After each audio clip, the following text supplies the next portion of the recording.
Swami Vishnu talks about Western disciples and that he likes Western disciples. Please come to the reunion. Hari Om Tat Sat.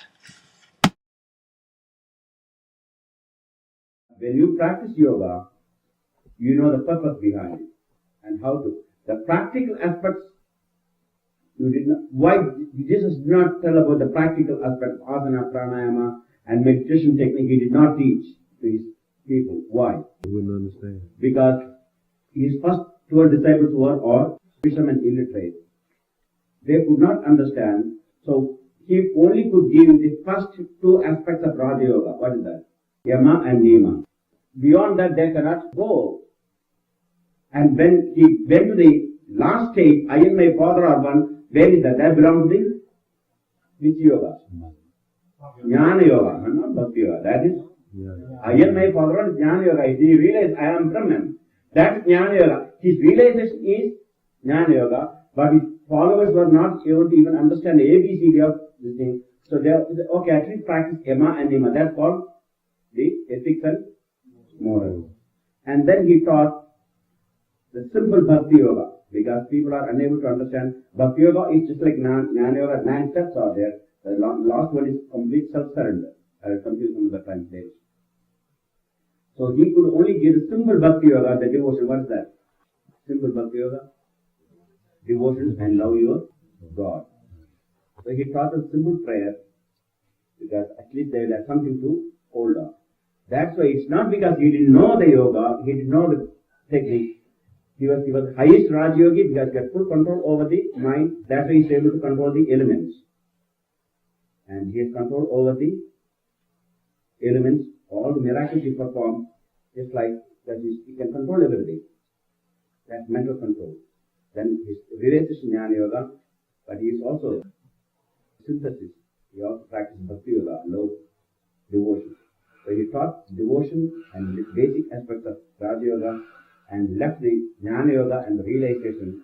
The people who are not ready, he made others. Few people do understand that high philosophy and meditation and their practice, and they become mystics. And mystics are there, very highly evolved mystics are there. They have the same realization just like any yogis. So they are rare, like in every religion. This also in Hinduism too. That many people do know they are born in Hinduism. That means they are not practicing all yoga. You are practicing more yoga than many Hindus. Do you know that? In India, I took several of my students to India work for last time, so that I can bring yoga back to India. Indian people don't believe in yoga because they only want material things, just like West. Western people, I bought all the material things and you are looking for. In India, if I have a teacher's training course and ask the people to pay some money and then sit under me and day after night, how many people will be there to learn yoga? In this way I teach in India, you know that at this moment? Nobody will be there. You ask Mr. Nayak, he will tell you. They are worse than any Indians you come into America. They only come for one purpose. What's the purpose? Money, and they want a nice living, a Western standard. They completely forget, they completely hate the Indian way of life, thinking that below their dignity. They will not come and sit and meditate like you. They will not do practice asanas and pranayama. See, here's the doctor sitting there. Any Indian doctor will do that, what he is doing. Oh my God, when he's a doctor, he thinks he's up in the heaven. Here is just an ordinary, he was just sitting there, he won't care about it. So you have gone to a very high stage. So because you are Americans doesn't mean you are below the level of Indians. Many Indians don't understand the yoga, now they practice yoga. So because they're Hindus doesn't mean they're all yogis. They eat meat and they come here. I've seen even Brahmins, they give hot dogs to their children. Brahmins, they will never touch meat. When I was one day in New York airport with my students, and I saw a Brahmin family. Their mother-in-law and father-in-law came from India. They are working here in America. So they bought their father-in-law, mother-in-law, so they are making father and mother, and they got their grandchildren. And I saw, my God, my stomach turned out. They brought a hot dog, a Brahmin, and in India they will never even dream of doing that, you see. They will do something like a crime. Here, there's mother and father who came to see their grandchildren. They were not only eating themselves, I saw that giving a 3-year-old child a hot dog. And there was many of my students were just like in ordinary simple clothes, the Americans, they are wearing simple clothes, and they also walked in this belief because they are all vegetarian here, and Indian Brahmin family is eating. So, it's the inherent weakness in all religions. They don't practice what the religion says, but they only believe and preach. So Hindus, or the vast majority of the Hindus, only believe in Krishna, but they don't follow the truth what Krishna taught in the Gita. So Patanjali taught the yoga, mind control. They don't practice, and they don't even believe it's right. So please understand, I'm not blaming only Christianity, I'm blaming also all religions. So also you go to Judaism. There are Hasidic mystics are there in Judaism. They are very, just like yogis, they are full discipline and they follow strict rules. But there are also other preachers, like rabbis. They only go for parties and drink and want to. They only just quote the Bibles. They don't have to. But there are few rabbis, good rabbis also who practice. I'm not talking, there are exceptions are there. So you go to Muslim religion, there are also preachers, only believe in Muhammad, that's all, and you'll go to heaven. And the Muhammad asked to pray 4 times, is it not? 5 times? Yeah. Just like yogi. Originally, if you practice prayer at least 5 times a day, morning, midday, evening, and midnight, and so forth, just like the yogis do, will you try to have any jealousy about another person? Will you try to kill another person? When your mind is become 5 times thinking of God a day, how can you just think of that cruelty of killing anybody, even an animal? So the truth was there, that they just go on to become a ritual 5 times, and they don't believe it now, but those who does that, many of them are rituals, but others are also, a few people are sincere. There are also highly advanced mystics in Mohammedanism. You know what they call? Sufis. They are just like yogis, Hasidics, and Judaism, and Christian mystics. They are also very highly disciplined people and very well controlled mind, and they have control, just like any yogi, they got the power to.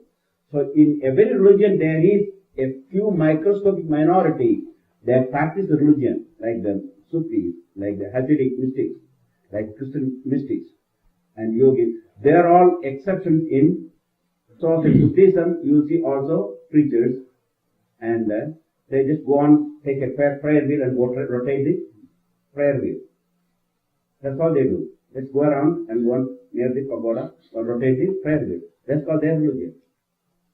Nothing else.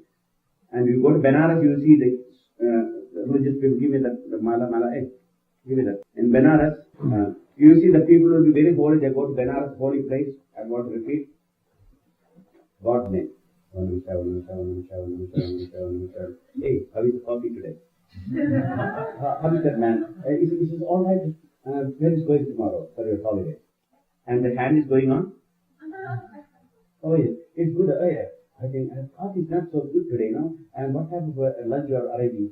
And when we can we have a nice get together tomorrow? And hand is rotating still. And for 45 minutes an hour, the hand will be going on rotating. And of course, you can't even see it all in a small tiny bag, Hand will be hidden. The mala will be hidden. It is the custom, So you can see inside his hand is rotating, but mind is. It is just absurd hypocrisy. This is what I am against. I am against this type of religious people in every religion. They cheat the people. They don't practice, and people want to. They ask the people to follow. And where do they take them? To the hamburger stand, like the John got the mantra from a teacher who took him to a hamburger stand. So when the purpose of rotating the why do you have to repeat the mantra and rotate the thing? So you are bringing your physical body into contact with your mind. You are repeating mentally.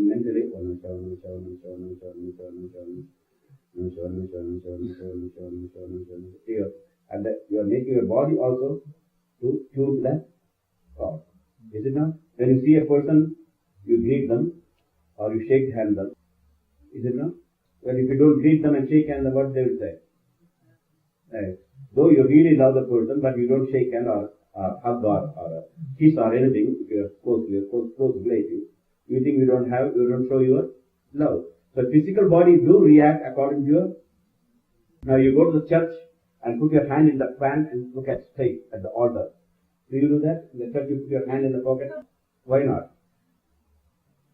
See, your body has to assume a posture according to the mental. You kneel yourself, bow yourself. So your mind is in a prayerful attitude, humility, so your body assumes the pose. Wrong pose. Soldier salute. Right pose or wrong pose?